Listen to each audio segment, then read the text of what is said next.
Hello, in front of me I've got the Motorola Moto G100. In this video we'll check if this phone has additional SD card slot.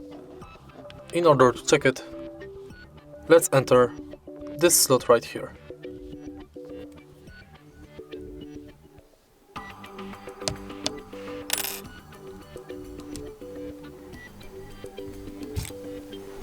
And as you can see, we've got additional SD card slot right here next to SIM card slot.